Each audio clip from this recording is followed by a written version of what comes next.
함께 나눌 하나님 말씀 누가복음 22장 39절부터 46절까지 말씀입니다. 신약 성경 누가복음 22장 39절부터 46절까지 말씀 우리 찾으셔서 한 절씩 교독하고 마지막 절은 함께 읽겠습니다. 제 성경은 신약 성경 135쪽 누가복음 22장입니다. 22장 39절부터 46절까지 우리 한 절씩 교독하겠습니다. 제가 먼저 읽습니다. 예수께서 나가사 습관을 따라 감람산에 가심에 제자들도 따라갔더니 그곳에 이르러 그들에게 이르시되 유혹에 빠지지 않게 기도하라 하시고 그들을 떠나 돌 던질 만큼 가서 무릎을 꿇고 기도하여 이르시되 아버지여 만일 아버지의 뜻이거든 이 잔을 내게서 옮기시옵소서. 그러나 내 원대로 마시옵고 아버지의 원대로 되기를 원하나이다 하시니 천사가 하늘로부터 예수께 나타나 힘을 더하더라. 예수께서 힘쓰고 애써 더욱 간절히 기도하시니 땀이 땅에 떨어지는 핏방울같이 되더라. 기도 후에 일어나 제자들에게 가서 슬픔으로 인하여 잠든 것을 보시고 이르시되 어찌하여 자느냐 시험에 들지 않게 일어나 기도하라 하시니라. 아멘. 예수님의 기도 12번째 시간 우리 총신대 신약학 교수였던 유상선 목사님의 예수님의 기도라는 책을 중심으로 예수님의 기도를 우리가 함께 배워가고 있습니다. 우리 계속해서 보았듯이 예수님의 일생은 기도 생활의 연속이셨습니다. 공생애를 시작하실 때부터 십자가에 달려 돌아가실 때까지 예수님은 기도하셨습니다. 세례 요한에게 세례 받으실 때부터 기도하셨고 또 갈릴리에서 이 천국 복음을 전하실 때는 새벽 미명 한적한 곳을 찾아 늘 기도하셨습니다.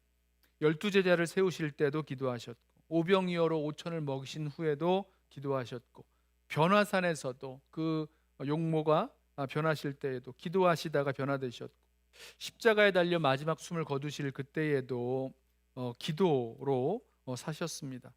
자, 이렇게 예수님께서 기도하셨다라는 것은 우리가 잘 알겠는데 예수님은 어떻게 기도하셨을까? 예수님이 어떻게 기도하셨는지에 대한 그 내용을 볼 수 있는 장면이 사실은 없었던 것 같아요.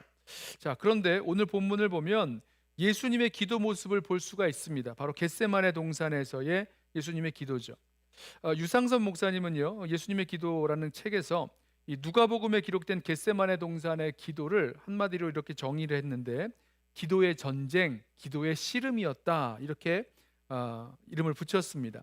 자, 그런데요, 여기서 예수님의 이 겟세마네 기도와 같은 그 기도를 예수님이 그 겟세마네 동산에서만 하신 것이 아니다라고 설명을 합니다. 그러니까 예수님께서 이 평소에도 이 전쟁과 같은 기도, 또 씨름과 같은 그 기도를 들이셨다라고 설명합니다. 그러면서 그 근거를 히브리서 5장 7절 말씀에서 찾고 있는데요. 우리 한번 찾아서 한번 함께 읽어보실까요? 히브리서 5장 7절 말씀입니다. 그는 육체에 계실 때에 자기를 죽음에서 능히 구원하실 이에게 심한 통곡과 눈물로 간구와 소원을 올렸고 그의 경건하심으로 말미암아 들으심을 얻었느니라. 자, 우리가 히브리서 5장 7절 말씀을 읽어보면 이거 예수님의 그 겟세마네 동산에서의 기도를 묘사하는 말씀이구나 라고 생각하는데 이게 오해라는 거예요. 예수님께서 겟세마네 동산에서 기도하실 때만 이렇게 기도하신 것이 아니라는 거죠. 예수님께서는 평소에도 겟세마네 동산에서 기도하신 것처럼 간절한 기도, 통곡과 눈물의 간절한 기도를 예수님이 하셨다는 것입니다. 자, 물론 이 겟세마네 동산에서의 예수님의 기도가 더 간절하고 평상시보다 더 절박했을 것입니다만 예수님의 이 겟세마네 기도는요, 예수님의 수많은 그 눈물의 기도, 또 간절한 기도 중에 하나였고 예수님의 공생의 모든 사역 그 시간 동안 겟세마네 동산에서와 같은 그 기도, 그 전쟁과 같은 기도, 씨름과 같은 기도, 간절한 그 기도를 들으셨다는 겁니다. 그래서 우리가 이 겟세마네의 기도를 통해서 예수님의 기도를 배울 이유가 여기에 있는 거죠. 자, 히브리서 5장 7절 말씀을 보면 예수님께서 그가 육체에 계실 때에 라고 말하고 있죠. 자, 예수님의 특정한 기도, 이 겟세마네 동산에서의 기도만을 가르치는 것이 아니라는 것입니다. 히브리서 저자가 말하는 예수님의 그 심한 통곡과 눈물의 기도는 예수님의 사역의 전 기간 동안 있었던 기도를 말합니다. 우리 히브리서 5장 7절 말씀을 좀 한 번 더 올려주시겠어요? 이 요거 부분 말씀 나눌 때 계속 올려주시길 바랍니다. 여러분 보세요. 여기서 히브리서는 예수님이 자신을 죽음에서 능히 구원할 이에게, 구원하실 분에게 기도했다라고 말씀하죠. 그래서 이 기도가 십자가 죽음을 앞에 둔 그 예수님의 겟세마네 기도를 가리킨다라고 생각하는데, 히브리서 5장 7절 잘 살펴보면 이 겟세마네 동산에서의 기도와는 다른 점이 하나 있습니다. 뭐냐면 예수님의 기도가 들으심을 얻었다라고 말씀합니다. 요 뒤에 나오는 얘기죠. 들으심을 얻었느니라. 하나님께서 기도를 들으셨고 그 기도에 응답하셨다라고 말씀이 나온다는 겁니다. 그런데 겟세마네 동산에서 예수님이 이 잔을 내게서 지나가게 해달라고, 그 십자가의 잔을 지나가게 해달라고 기도하셨을 때 하나님께서 예수님의 기도를 들으신 것이 아니지 않습니까? 예수님은 겟세마네에서 십자가의 그 잔을 지나가게 해달라고 기도를 하셨지만 겟세마네 기도 후에는 십자가를 지세요.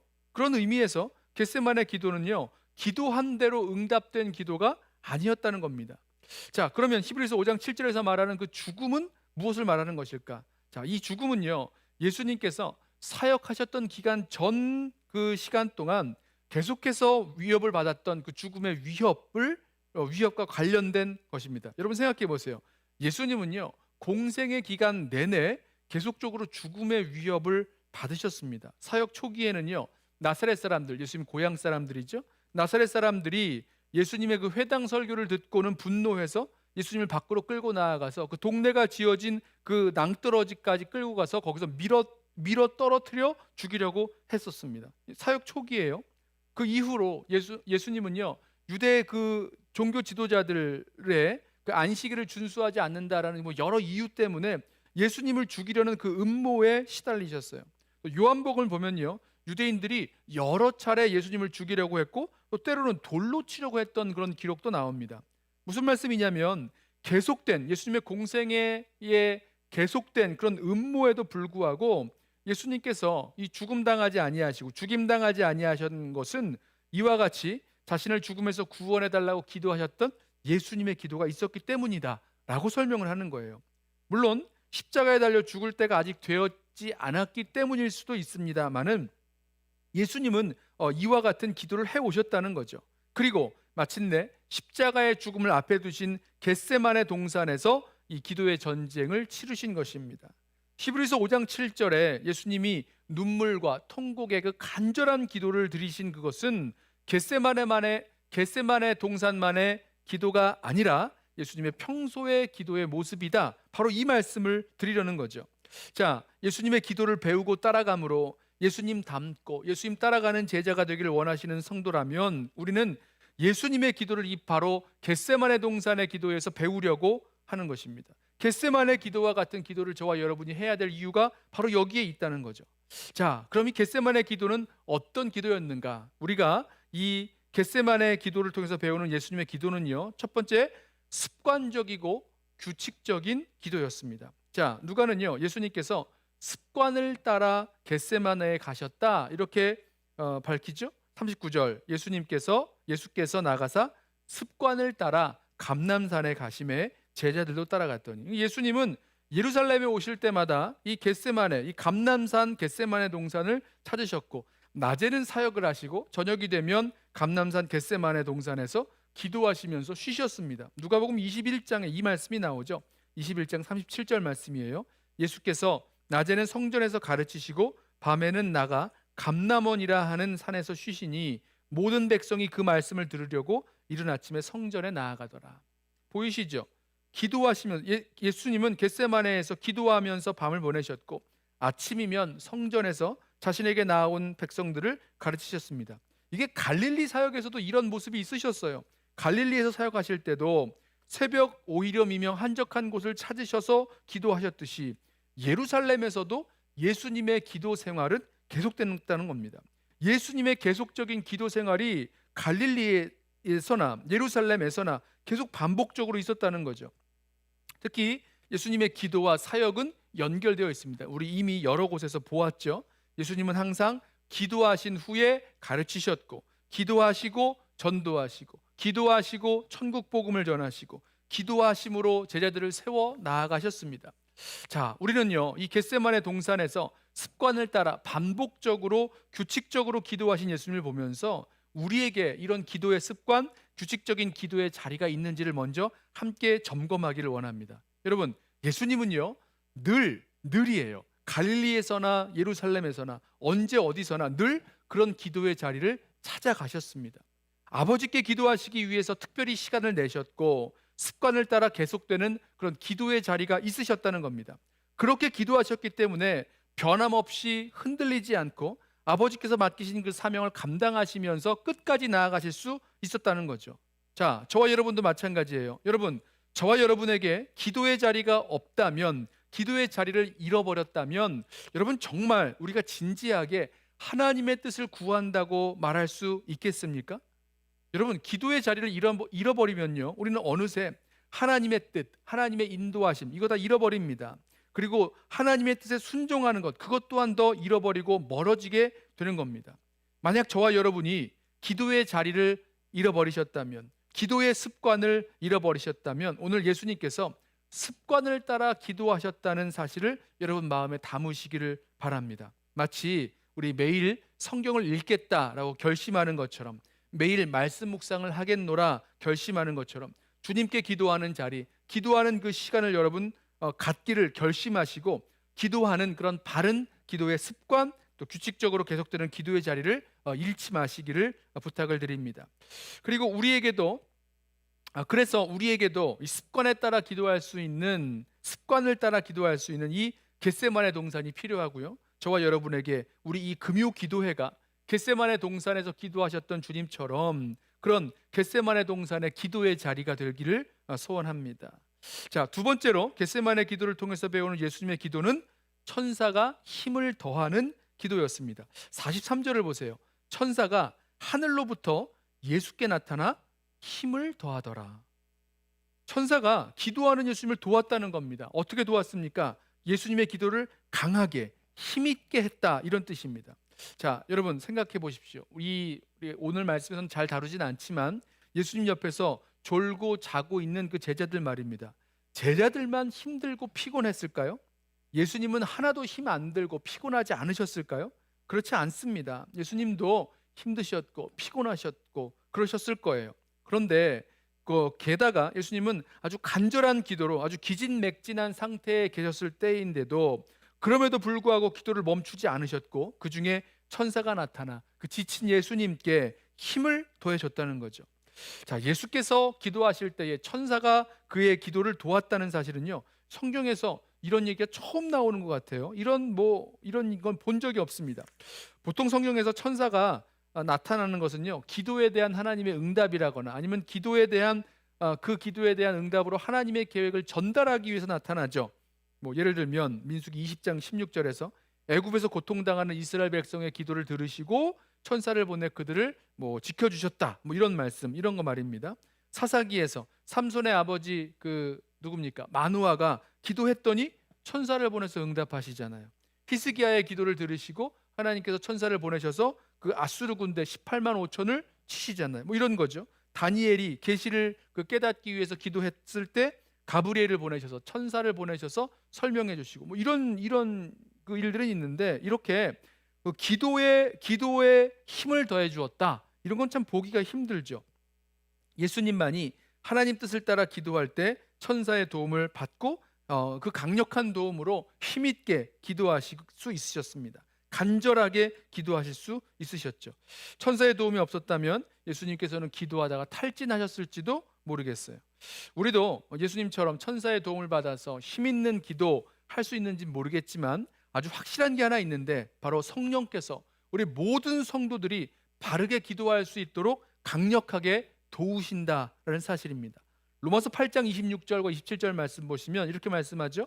이와 같이 성령도 우리의 연약함을 도우시나니. 이게 지금 기도에 관한 말씀이에요. 성령께서 우리의 연약함을 도우신다. 이어지는 말씀 보십시오. 우리는 마땅히 기도할 바를 알지 못하나 오직 성령이 말할 수 없는 탄식으로 우리를 위하여 친히 간구하시느니라. 마음을 살피시는 이가 성령의 생각을 아시나니 이는 성령이 하나님의 뜻대로 성도를 위하여 간구하심이니라 말씀합니다. 여러분 보십시오. 성도 안에, 저와 여러분 안에 내주하시는 이 성령 하나님의 도움은요, 기도에 있어서 이 천사의 어떤 그 도움보다 훨씬 탁월한 도움입니다. 중보하시는 성령의 내적인 도움을 통해서 우리 모든 성도들에게 바른 기도에 필요한 지식도 주시고 지혜도 주시고 또 기도할 수 있는 그 힘도 성령께서 더하여 주십니다. 성령께서는요, 언제 어디서나 우리 성도로 하여금, 우리 안에 계신 성령께서 성도로 하여금 하나님의 뜻대로 기도할 수 있게 해주신다는 거죠. 천사의 도움은 일시적이겠지만 성령의 이 도우심, 특별히 기도에 있어서 도우심은요, 아주 영구적입니다. 그래서 이 성경에서 우리가 기도할 때 성령 안에서 기도하라, 또 성령을 따라 기도하라는 그런 말씀을 주시는 이유가 여기에 있죠. 여러분, 우리의 기도가 바로 이렇게 우리에게 도움을 주시는 성령 안에서 성령을 따라 기도할 수 있는 저와 여러분 되시기를 축원합니다. 성령께서 우리 마음 가운데 하나님의 선하시고 기뻐하시고 온전하신 뜻이 무엇인지 분별하게 해주시고 깨닫게 해주시고 또 사모하는 마음으로 간절하게 기도할 때에 더 힘껏 기도할 수 있는 힘의 힘을 주님께서 더하여 주실 것입니다. 성령 안에서 기도할 수 있게 해달라고 우리 늘 간구하면서 성령을 따라 기도할 수 있는 저와 여러분 되길 원합니다. 자, 겟세마네 기도를 통해서 배우는 예수님의 기도 세 번째는요, 아버지의 뜻을 구하는 기도입니다. 너무 유명하죠? 자, 임박한 그 십자가의 죽음과 관련된 예수님의 기도의 내용을 보십시오. 42절입니다. 이르시되 아버지여, 만일 아버지의 뜻이거든 이 잔을 내게서 옮기시옵소서. 그러나 내 원대로 마시옵고 아버지의 원대로 되기를 원하나이다. 이렇게 기도하셨습니다. 제가 이 말씀을 묵상하다가 그때가 이제 저희 자녀를 셋째를 낳을 텐데 이름을 하나 줬어요. 아원. 아버지의 원대로 하옵소서. 이아원. 그리고 거기 이제 보면 예수님께서 제자들에게 깨어 있으라 이렇게 말씀하시잖아요. 그래서 영어 이름은 그레고리. 그레고리의 태, 이게 이제 깨어 있으라라는 말을 뜻이거든요. 그래서 그레고리 아원 리라고 이름을 지었던 기억이 납니다. 근데 제 아내가 그거 너무 좀 비장하다고 다른 이름을 지었는데, 아무튼 갑자기 이 말씀을 왜 드렸죠? 아버지의 원대로 되기를 원하나이다 라고 하셨던 아버지의 뜻을 구하는 그 기도 주님이 하셨다는 겁니다. 자, 예수님께서는요, 이 잔, 곧 고난과 저주와 진노가 다 가득한 그 십자가의 그 죽음의 잔이 자신에게서 옮기는 것을 원하셨어요. 그러니까 하나님 아버지 뜻 안에 그것이 있다면 옮기게 해달라고 구하셨다는 겁니다. 하나님 뜻 안에 그게 있을 때예요. 그러나 이것이 하나님 뜻이 아니라면, 하나님 아버지의 뜻이 아니라면 내 뜻 말고 아버지의 뜻이 이루어지게 해달라고 기도하셨다는 거예요. 잘 보십시오. 아버지의 뜻을 구하는 기도는요, 내 뜻 말고 아버지의 뜻이 이루어지게 해달라고 기도하는 것입니다. 내 뜻이 강한 뜻이 있다면 내 뜻을 꺾고 아버지의 뜻이 이루어지기를 기도하는 것입니다. 예수님은요, 기도 가운데 하나님 아버지의 그런 주권적인 그 뜻을 구하셨습니다. 예수님께서 그 제자들에게 기도를 가르쳐 주실 때도 그렇게 가르쳐 주셨죠. 하나는 예수님께서 아버지께 기도하라고, 하늘에 계신 우리 아버지여라고 부르신 것 똑같죠. 그 다음에 아버지의 나라, 아버지의 이름, 아버지의 나라, 아버지의 영광, 아버지의 뜻을 구하는 그 기도를 가르쳐 주셨잖아요. 아버지의 뜻이 이루어지기를 구한 그런 기도와 마찬가지. 그런 예수님께서 똑같이 가르치셨고 예수님이 그렇게 기도하시는 거죠. 이 42절을 보면 아버지의 주권적인 그 뜻이 두 번 언급됩니다. 첫 번째 언급은 아버지여, 만일 아버지의 뜻이거든 이라고 기도하시는데요, 이걸 이제 원문의 뜻을 좀 잘 반영해서 번역하면 아버지, 당신께서 원하시는 것이 사실이면 이렇게 번역할 수 있습니다. 예수님께서 옮겨달라고 하신 그 잔, 십자가 위에서 하나님의 백성을 대신해서 하나님으로부터 직접 받을 저주와 진노의 잔, 이 잔, 그 잔의 끝은요, 죽음과 지옥에 떨어지는 것입니다. 자, 이 잔을 옮겨달라고 하신 예수님은 아버지의 뜻이 무엇이든 간에 이걸 옮겨주십시오, 이런 기도를 하신 게 아니라는 말이죠. 아버지의 원대로 되기를, 아버지의 뜻대로 되기를 기도하셨다는 겁니다. 두 번째 또 한 번 언급하시죠. 그러나 내 원대로 마시고 아버지의 원대로 되기를 원하나이다. 자, 이것도 번역을 좀 직역해 보면 결코 나의 뜻이 아니라 당신의 것이, 그러니까 당신의 뜻이 이루어지이다, 이렇게 기도하셨다는 겁니다. 반드시 하나님 아버지의 뜻이 이루어져야 된다는 확신과 간청이 담겨 있죠. 당신의 것, 당신의 뜻이 이루어지이다. 주기도문에 나오는 당신의 뜻이 이루어지이다라고 할 때 그 동사와 명사가 모두 동일합니다. 여러분, 자, 예수님의 기도에 있어서 정말로 하나님의 주권과 하나님의 계획이 예수님의 기도의 중심이셨어요. 그의 말씀에 그의 기도의 중심이 무엇이었는지 우리 잘 주목해 봐야 됩니다. 자신을 향한 하나님의 주권적인 뜻을 묻고 그 뜻을 자신의 삶과 행동을 통해서 이루기를 원하셨다는 거예요. 예수님 기도의 핵심이 바로 이거였습니다. 자신이 하나님의 뜻을 발견하고 그리고 그 뜻대로 순종하며 살아가는 것. 그래서요, 예수님은요, 자신의 뜻이 아니라 아버지의 뜻이 이루어져야 한다라고 간구하신 것입니다. 새벽 미명 한적한 곳에서 기도하실 때도 아버지의 뜻을 구하며 기도하셨어요. 밤이 새도록 산에서 기도하실 때에도 아버지의 뜻을 구하며 기도하셨습니다. 하나님의 주권적인 뜻을 구하셨고 늘 순종하셨습니다. 자, 예수님 가르쳐 주신 주기도에서도 하나님의 주권적인 뜻을 구하는 것 저와 여러분에게 가르쳐 주셨죠. 하나님 아버지와 우리 주님은 우리 성도들 모두가 하나님의 그 뜻을 구하며 기도하기를 원하십니다. 이것이 하나님께서 그의 모든 백성, 그의 모든 자녀들에게 원하시는 기도의 내용입니다.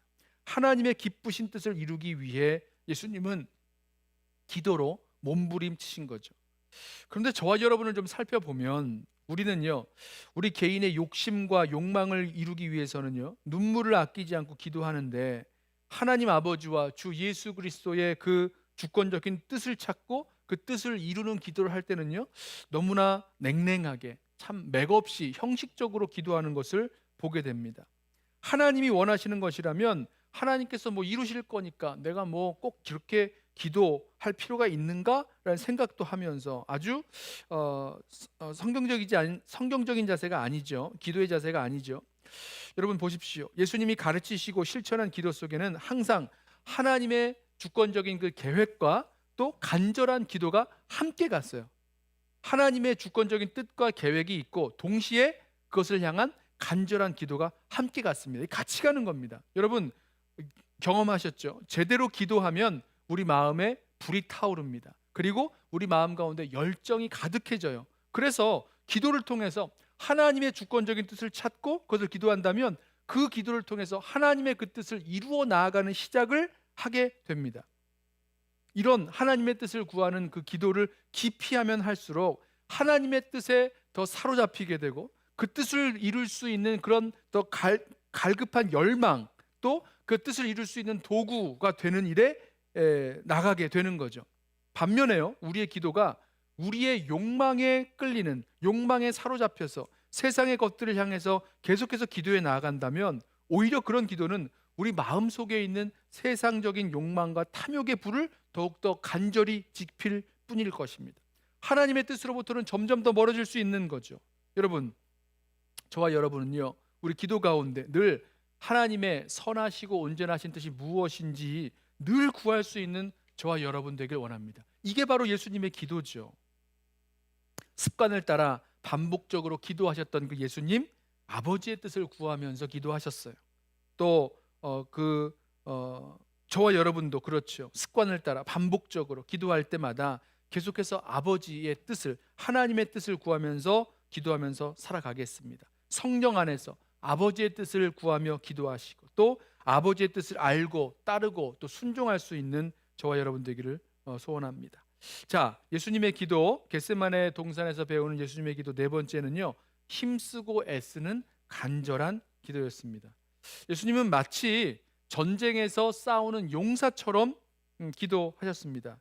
예수님에게는 이 기도 자체가 영적 전쟁으로 볼 수가 있는데요. 44절 보시면 예수님의 기도를 영적 전쟁의 관점에서 묘사하는 것을 하나 찾습니다. 44절에 예수께서 힘쓰고 애써 더욱 간절히 기도하시니 땀이 땅에 떨어지는 핏방울같이 되었다라고 말씀하는데, 여기서 애쓰셨다라는 이 단어가요, 아고니아라는 그런 헬라어 단어인데요, 여기 딱 한 번 등장하는 단어입니다. 그런데 비슷한 말, 이 동의어인 아곤, 또 또 동사형인 아고니조마이 이런 것이 이제 성경에서 여러 군데 나오는데요. 이걸 잘 살펴보면 이 아고니아의 의미가 무엇인지 이해하는 데 도움이 됩니다. 뭐냐면 온 힘을 다해 싸우는 것. 온 힘을 다해 싸우는 것. 기도를 그렇게 하셨다는 겁니다. 온 힘을 다해서 싸우는 것처럼 힘쓰고 애써서 더욱 간절히 기도하셨다는 겁니다. 온 힘을 다해 싸우는 것. 그처럼 기도하셨다는 겁니다. 자, 이 단어가 사용된 그 성경의 예를 보면 운동선수가 모든 힘을 다해서 경쟁할 때, 그러니까 어떤 그 경기에서 경쟁하여 이기려고 온 힘을 다해서 달릴 때, 뭐 이럴 때 군인이 사력을 다해서 전쟁을 감당할 때 그때 쓰는 표현들이 여기 나오는 오늘 예수님의 기도에 쓰였다는 거죠. 고린도전서 9장 25절에 이기기를 다투는 자마다 이렇게 말하죠. 이기기를 다투는 자, 다투는 자. 요 부분입니다. 모든 일에 절제하나니라고 말씀하죠. 이기기를 다툰다라고 할 때 이 다투는 모습. 또 골로새서 1장 29절에 이를 위하여 나도 내 속에서 능력으로 역사하는 이의 역사를 따라 힘을 다하여 수고하노라. 힘을 다하여 수고한다. 이런 부분들이 바로 같은 단어를 사용하고 있습니다.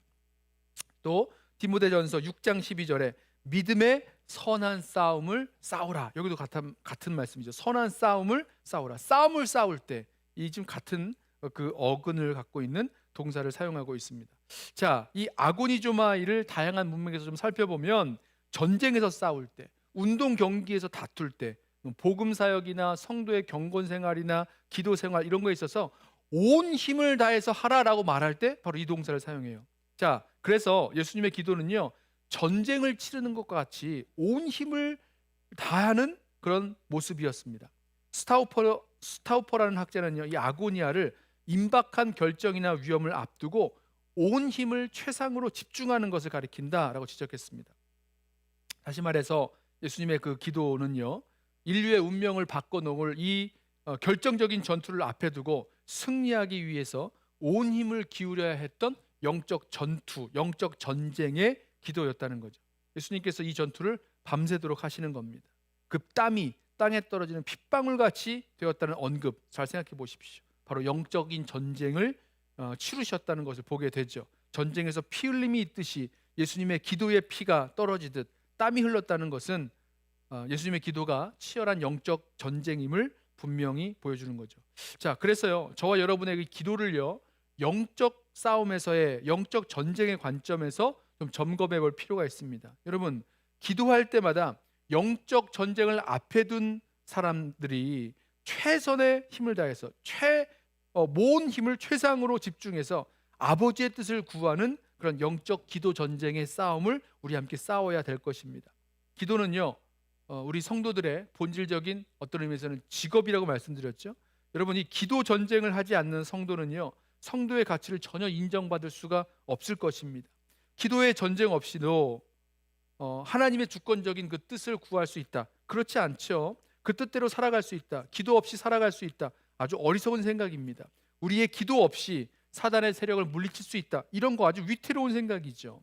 아주 망상과 무지에서 나온 영적 교만의 결과입니다. 예수님도 그렇게 기도하셨다고요. 예수님도 겟세마네 동산에서의 그 기도 전쟁을 생각해 보십시오.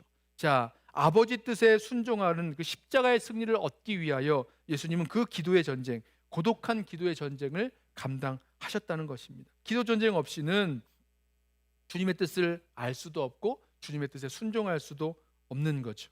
기도 전쟁이 없는 성도는 경주하지 않는 운동선수 같고 전쟁터에 나가서 싸우지 않고 자기 몸을 사리는 군사와 같은 겁니다. 기도라는 영적인 전쟁에서 승리하지 않고는 삶의 현장에서의 승리도 약속할 수 없죠. 겟세마네 기도 같은 예수님의 기도를 본받아서 날마다 그 기도의 씨름을 잘 감당하는 우리 성도들 되시기를 소원합니다. 자, 그랬을 때 이 겟세마네 동산에서의 이 기도의 씨름, 이 전쟁과 같은 그 기도를 감당하셨던 이 예수님의 기도의 응답은 무엇일까? 두 가지를 볼 수가 있죠. 하나는요, 예수님께서 더욱더 담대하고 확고부도한 결단으로 십자가의 그 길을 가실 수 있게 되었다는 겁니다. 마음 한구석에 자리 잡고 있었던 두려움과 공포는 다 몰아내고 이제 예수님께서 십자가의 새벽에 체포되시고 십자가에 달려 돌아가시기까지 요동 없이 당당하게 그 십자가의 길을 걸어가실 수 있게 되었습니다. 이게 기도 응답의 결과죠. 또 한 가지는요, 이제 자신이 감당해야 될 십자가의 그 고난의 잔을 마시는 것, 이게 아버지의 뜻임을 아주 굳게 확신할 수 있으셨다는 것입니다. 지금까지 그렇게 그 길을 걸어오셨고, 십자가 지기 위하여 걸어오셨고, 또 십자가의 고난의 잔을 통해서만 아버지의 뜻을 이룬다라는 것을 확신하시게 되셨다는 거죠. 자, 하나님께서 주신 이 기도의 응답을 통해서 우리가 확인합니다. 우리의 기도는요, 하나님의 주권적인 그 뜻을 바꾸는 데 있지 않고 나의 뜻을 바꾸고 나의 뜻을 꺾고 하나님의 뜻을 이루는 것입니다. 기도를 통해서 변하는 것이 있다면 고난과 진노의 잔에 대한 예수님의 그 마음 자세가 바뀌었을 거예요. 기도 이전에 어려웠던 마음이 있었다면 기도 이후에는 아주 반석같이 굳건한 그 마음과 확신으로 바뀌었습니다. 자, 말씀을 좀 정리하고 맞춰보겠는데요. 겟세마네 동산에서의 예수님의 기도를 보면서 우리의 기도가 어떠해야 할지를 우리 함께 배웠습니다. 이 모습으로 우리의 기도를 한번 진단해 보시죠. 여러분, 저와 여러분은 예수님처럼 습관을 따라 규칙적인 기도의 생활을 계속해서 하고 있습니까? 또 예수님께서 천사의 도움을 받아 기도하셨듯이 성령의 전폭적인 그 인도와 도움을 받으면서 성령 안에서 성령을 따라 기도하고 계십니까? 예수님처럼 전적으로 하나님의 뜻을 우리 기도의 중심에 놓고 간절히 기도하고 계십니까?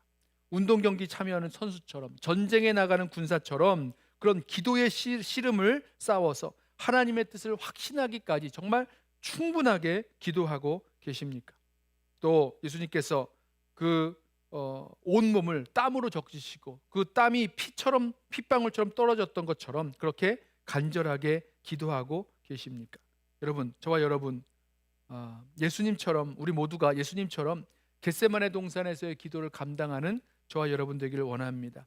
언제나 아버지의 뜻을 구하는 그 습관을 따라 하는 그 기도의 습관, 기도의 생활, 기도의 자리를 잃지 마시기를 원합니다. 또 영적 전쟁을 앞두고 있음을 알고 우리 깨어서 힘쓰고 애써 더욱 간절히 기도할 수 있는 저와 여러분 되기를 원합니다. 그리고 아버지의 뜻에 대한 확신을 얻고 담대함으로 나아가 순종할 때까지 기도할 수 있는 우리 모든 성도들 되시기를 예수님의 이름으로 부탁하며 축원합니다. 자, 우리 함께 찬양하고 기도하겠는데요. 찬송가 우리 내 주여 뜻대로 행하시옵소서, 우리 함께